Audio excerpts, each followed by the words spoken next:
The thing that affected his health the most is his obesity. He had increasingly a problem with his legs. He also suffered from constipation. He developed a lot of ulcers. He may have had some problems with insulin deficiency. When archaeologists accidentally broke through the floor of St. George's Chapel at Windsor Castle, they had no idea what waited beneath their feet. Hidden for centuries below the choir lay the forgotten tomb of King Henry VIII, sealed, silent, and untouched since the Tudor age. But what they uncovered left historians and reporters stunned. The lead coffin of England's most infamous monarch was shattered and exposed in the cramped vault. This was the final resting place of the man who married 6 times, executed 2 queens, and reshaped a nation. What they found below defied everything Henry had planned for his eternal legacy, dreams of grandeur. Henry VIII never planned to end up in a cramped vault beneath a floor. For decades before his death, he obsessed over creating the most spectacular tomb ever built for an English monarch. The plans were elaborate, expensive, and constantly evolving as Henry's ego demanded more grandeur. The tomb's story begins with Cardinal Thomas Wolsey. In 1524, when Wolsey was one of the most powerful men in England, he commissioned the Italian Renaissance sculptor Benedetto da Rovezzano to create a magnificent tomb for himself. Wolsey spared no expense, importing rare marble and black touchstone, hiring master craftsmen, designing something worthy of his high status in both church and state.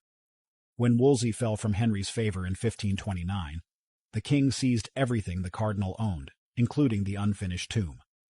Henry looked at Wolsey's grand design and decided it wasn't grand enough. He wanted the tomb to be 25% larger than his father's monument in Westminster Abbey.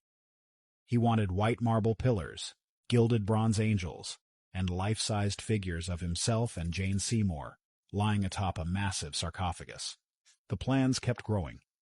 Henry considered adding a statue of himself on horseback under a triumphal arch, St. George slaying the dragon.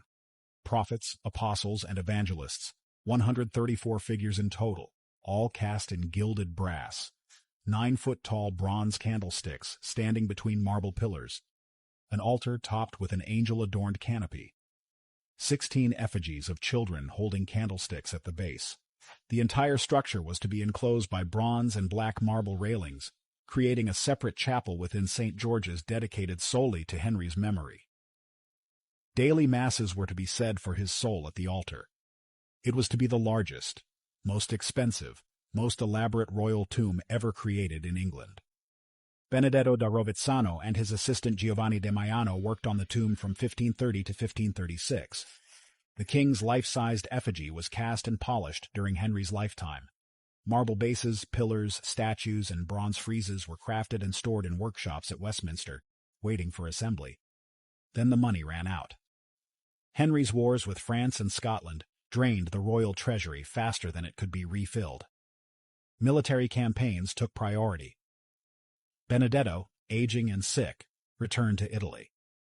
The tomb components sat in storage, gathering dust.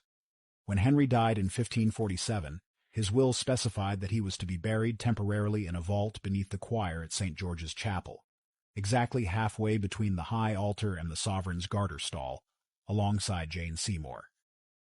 Once his magnificent tomb was completed, both bodies were to be moved to a new chapel built specifically to house the monument. The will described the tomb as almost made, suggesting Henry believed completion was just around the corner. He was wrong. The tomb was never finished. His children had other priorities and no interest in spending fortunes on their father's vanity project. The components were eventually sold off, repurposed, or lost.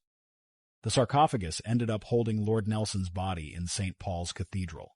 4 bronze candlesticks ended up in Belgium. The gilded effigy was melted down for its metal. Henry VIII wanted eternal magnificence. Instead, he got a temporary vault that became permanent through neglect and indifference. Unwelcome companions. For more than a century after 1547, Henry VIII and Jane Seymour rested alone in their vault. Then came Charles I, and with him an irony sharp enough to cut through history. During his reign, Henry VIII specifically issued instructions designed to prevent the Scottish stewards from ever taking the English throne. He hated the idea of Scotland and England